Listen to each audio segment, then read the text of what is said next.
उपराष्ट्रपति निर्वाचन नहीं बर्तमान राज्य ठारू आरंभ कर देश पर्यंत सबुआड़े चर्चा जे विजु जनता दल क्या समर्थन कर विजु जनता दल इंडिया को सहयोग कर ना इंडिया मेंटू को सहयोग कर गतकाली पीएससी सदस्य माने नवीन निवास जाते नवीन पट्टनायक सम्मुख में समस्ते बैठक करते आलोचना होता किंतु नवीन पट्टनायक कौन निष्पत्ति नहीं ना मतामत समस्त शुणिले नवीन निवास जावा पूर्व शंख भवन में काली गोटे बैठक बसला जो पीएससी सदस्य माने वरिष्ठ नेता माने उपस्थित थे सेठू जहाँ आलोचना होती विश्वस्त सूत्रु जहाँ खबर आसी प्राय समस्ते एनडीए को भोट देवा सपक्ष नहांती समस्त कहवा कथा जदि आम एनडीए को भोट दौरान ताले राज्य सारा चर्चा चलो जे विजु जनता दल भारतीय जनता पार्टी को डरिकी भोट दौची विजु जनता दल और भारतीय जनता पार्टी मध्य गोटे भल संपर्क थिबा कांग्रेस यह प्रचार कर किसी दुई जन नेता कहले जे तुमे इंडी मेंटो को कहीं आम भोट दबानी किंतु अन्य वरिष्ठ नेता माने यह अस्वीकार कले जे कहले जदि आम एनडीए को भोट दबानी तेज इंडी मेंटो को कहीं भोट दबा तेणु सारा राज्य भी चर्चा हो विजु जनता दल कांग्रेस आड़ को डरुची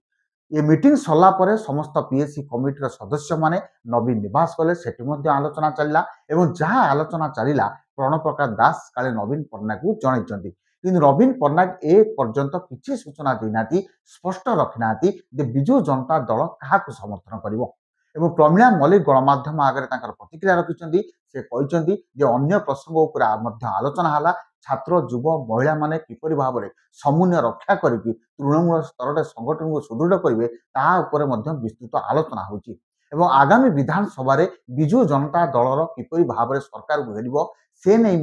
आलोचना चर्चा होती किंतु एपटे आज नवीन पट्टनायक 4 दिनिया दिल्ली गस्तर जाउछंती यही दिल्ली गस्त जीवा समय आउ गोटे खबर सामना को गतकाली विलंबित राति भारतीय जनता पार्टी सभापति मनमोहन सामल दिल्ली गस्तर अच्छा आपड़ जाथे गोटे दिन पूर्व से दिल्ली फेरी सेठी से दिल्ली में 3-4 दिन रहीकि समस्त नेतृत्व मान सहित काले आलोचना करते किंतु कहीं दरकार पड़ा पुणी थे गोटे दिन पर अर्थात गतकाली विलंबित राति मनमोहन सामल दिल्ली जावाक पड़ा जे मंत्रिमंडल संप्रसारण को नहीं जेपर्यंत मंत्रिमंडल पूर्णांग होना से पर्यंत चर्चा आलोचना चलती केबे मंत्रिमंडल संप्रसारण हम मनमोहन सामल से बाबद वरिष्ठ नेता मान सहित आलोचना करेंगे जाइए किंबा से जनइबे जे एबे समय ठीक अच्छी मंत्रिमंडल को संप्रसारण करने कारण राज्य स्तरीय कर्मकर्ता एपर्यंत पदपदवी कहीं नियुक्ति होना बोर्ड निगम पद खाली पड़ी तेणु मनमोहन सामल गोटे पटे दिल्ली जावा नवीन पट्टनायक आज दिल्ली गस्तर जाउथुवा समय सारा राज्य में चर्चा होची जे दुई दलर मुखिया कौन पाई दिल्ली गस्तर अच्छा नवीन पट्टनायक जो असुस्थ थे प्रधानमंत्री नरेंद्र मोदी नवीन पट्टनायक सहित आलोचना करते आशु आरोग्य कामना करते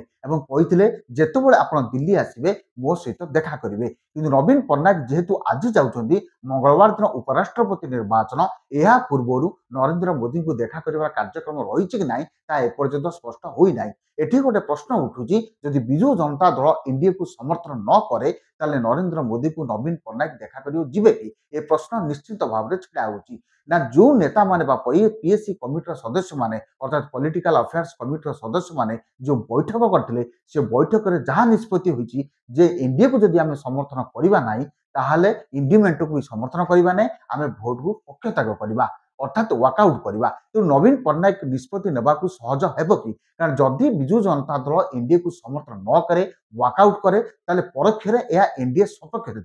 तेणु निश्चित भाव में बर्तमान विजु जनता दलर आभिमुख्य को लेकिन केवल राज्य नुहे सारा देश में चर्चा चलती।